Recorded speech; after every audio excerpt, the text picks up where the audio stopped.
Not only was you a hell of a football player, man, you also was a great athlete that could play the game of basketball. I want to get from you is why you didn't continue to play basketball in high school, and who do you consider your top five for each position, best players in East Chicago Central history. So let's start off with you personally first. Why you didn't play basketball? Man, basketball is something that I can play. I never really worked on my jump shot and nothing like that. I was actually blessed, born. I'm ambidextrous. I can dribble basketball with both hands the same way, so I ain't have to work on my dribbling and nothing like that. And just being an athlete, I could kind of get around people. But like I said, man, when I got to West Side and I saw that I wasn't a star basketball player, I just was like an athlete. I can catch a tip dunk, or I could dunk on people. I was more like an and one kind of guy. I wasn't a basketball player. I could make it exciting. You know, I'm that guy that you out there got 6 points with 3 on was nasty dunks. You know, that's just the type of stuff I did. And with the talent we had in East Chicago, I knew I would make the team, but I knew I wouldn't play a lot. And I knew that I had an opportunity to play Division I football and then hopefully lead that to the NFL. So I feel like basketball season would be a distraction. It wouldn't be time for me to be out there on the field. You know, like we worked out year round together. I mean, during basketball season, we was upstairs running routes.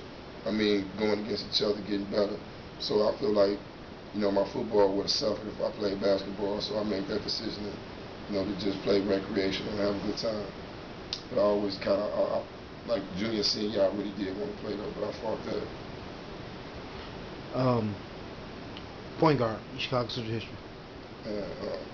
See, this is what I'm saying. Now, you saying East Chicago history. Now, we saying East Chicago Central history, East Chicago history. If you know East Chicago Central history, let me know. But I'm talking about East Chicago Central. Okay, well, the best point guard in East Chicago Central history that I seen, man. Hey, Delmar was real good. He was real good, man. I think Delmar took us down to semi-state, didn't he? Yeah. And then, but I'm gonna go with Coop, man. Coop played defense. Robert Battle. Yeah, Robert Battle, man. He played defense, and he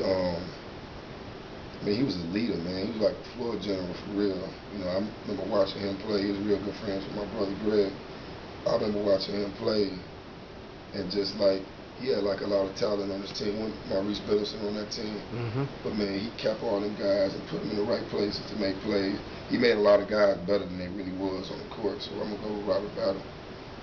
Shooting guard. Shooting guard, a toss up, man, because I think Chicago got a lot of guys that underachieved at that too. You know what I'm saying? That had potential. You know, from what I've seen, and you know, because I mean, I played against a lot of these guys. Played against Corey Stokes. I played against Marcus Jefferson. You know what I'm saying? I played against all of them. Between Corey Stokes and Marcus Jefferson, I probably would have to go. You also mentioned Lonzel French. Yeah, Frenchie, man. Lonzel was a beast. He was also around my brother in time, man. I think when we was discussing that, I kind of was like, man, why ain't nobody said French? You know, Lonzel was a beast. I mean, he was a two guard that was ripping people, getting fast breaks, dunking, you know, screaming in the crowd. Had that whole, you know, East Chicago swagger thing going out there on the court. I think he kind of opened it up for the Jeffries and the Stokes, you know, to go out there and did their thing. But, you know, he didn't score like they scored, and he didn't have the physical attributes that they had, man. So I would go. I heard about this when I heard Stokes hit like, what, he hit 40 or 50 one time. Yeah. I heard about that, man. I may have to go with Stokes just off of that, but from what I've seen, I would say Jeffrey. Okay. Small forward. Man, small forward. It's a tough one, man. You got Twan Woods, man. He's a small forward around here. You know he played big. Played big though. But he was a small forward. Yeah. Twan Woods, man. And I'm gonna tell you something. Twan Woods probably the most improved player in East Chicago history, man. That guy. I mean, Etwan. What Etwan play though? He's small forward. Man, I don't think, and a lot of people may go against it, I don't think like Etwan in his prime could beat Woods in the game one-on-one. So I'm gonna still stick with Woods, even though I know a lot of people like, they ain't say Etwan. But and Woods just worked so hard, man. I mean, Woods went from being just a normal guy to being a dominant player, man. I mean, he could shoot, he can muscle you, he can dribble. Then he started getting a little bit of hops to him where he was able to get off the ground and do things. So, I mean, Chris Woods, man, hard worker, man, big person too. Power forward. Ooh, hands down, man. You know what I'm saying? I used to play against Ooh, man, all the time. And, you know, me and him was like the dunkers of East Chicago at the time. And we used to always try to dunk on each other. I actually got a chance, I think 1 and 2, one day at the cage, man. I got Ooh and Rick Wright on the same day, which was a big day for me because I knew I knew them guys, you know, with some ballers, but you know, they 1 and 2 to me, Ooh and Rick Wright. But Ooh, man, I watched that dude just do whatever he wanted to do out there. It seemed like, I mean, he was skinny, so I mean, he must have been strong because he always got position. So, and he could shoot that outside shot.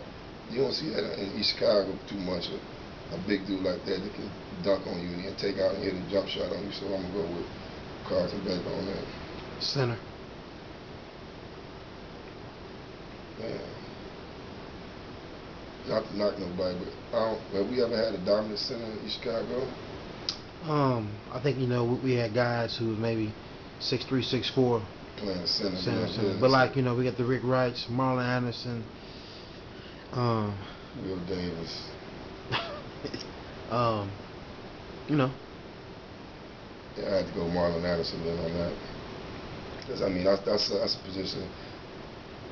Yeah, I'm not gonna go with the one guy that transferred. What was the one that was on the team that won state? What's his name? Yeah. I got to see him play 2 games. I saw him play semi-state. He looked horrible, and I saw him play a state and looked like an All-American. But he only played, you know, he ain't played long enough for East Chicago for me to consider him. So I'll go with Marlon Anderson because I do remember seeing him play.